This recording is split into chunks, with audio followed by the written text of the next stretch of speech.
Hello everyone, this is Dr. Brian Hartman with Emerge, here to do a quick video on mindful eating. Sitting in my own kitchen here and just had dinner, getting ready to go to work. I figured I'd do a quick video for you. So some bad examples of mindful eating. Let's look around. You walk around with a bag of chips in your hand, eating, or you're distracted, watching TV, chip in, chip in, chip in.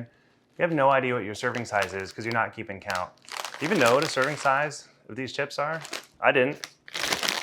There's 9 of them in the bag, serving size, 13 chips. You get salsa or queso on there, it's hard to eat 13 chips, but 140 calories in that. So if you take a handful of chips, put them out, get an estimate, maybe you're doing 2 servings. Maybe that's what you want to do. Maybe you want to put 38 grams of carbs in this one meal. I don't know, but that's a thought. You sit there, watch TV, who knows? You could be reading a book, like a book written by me, available on Amazon, link below. But eat the bad stuff first. You go to a restaurant, order a burger, you get fries with it. What are you gonna eat first? You're hungry, you've been waiting all day, there's the fries, there's the ketchup, fry, fry, fry, fry. Fries are gone, now you got your burger. Start eating the burger, you've had a drink or 2 by now, because they came out right when you sat down, and now you're full. Half of your protein is still sitting on the plate, but you got almost all the carbs in. So try to take the things that will help you hit your macro goals first, and then fill in the rest of your calories and your satiety with other things.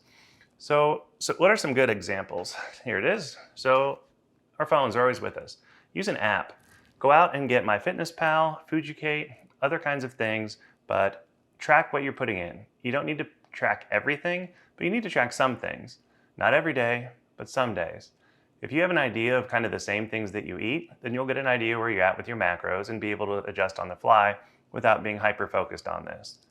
Another thought, eat some foods that take time. I bought pistachios the other day. And you know what? They are very wonderful pistachios. Serving size here isn't bad. I opened it on the bottom. 160 calories for 1 serving. Okay, well, how much is a serving of pistachios? Does it matter if they're in their shell or not? Apparently it does. Half a cup of shelled pistachios is 1 serving. Well, how long is it going to take me to shell these pistachios for 1 cup? Excuse me, half a cup. It's gonna take a while. Now I'm gonna eat them as I go. I'm not just gonna, do this and set them later. But I've been doing this at work in the emergency department, and I might sit there for a minute and eat pistachios. And I probably got 12 of them in. So we've still got not even close to half of a serving size.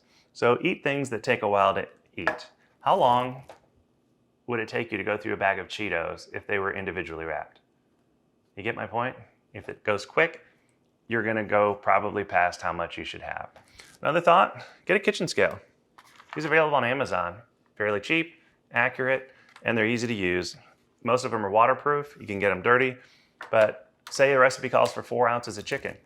How much is 4 ounces of chicken? I don't know. After I check it for a while, I'll kind of know, be able to just look at it and tell, but I couldn't tell you right now how much 4 ounces of chicken is. But that's 31 grams of protein, 15 grams of fat, 0 carbs. We need to know this kind of stuff. We talked about not eating when you're distracted. What about water? Drinking water with your meal is a great way to increase satiety, and it's something you have to think about doing. Again, it's easy to just sit and eat until we're full, but if we start with a big glass of water, that can really go a long way to increasing satiety. Sometimes we're not hungry, we're actually thirsty, and if you just have a glass of water, that might be enough.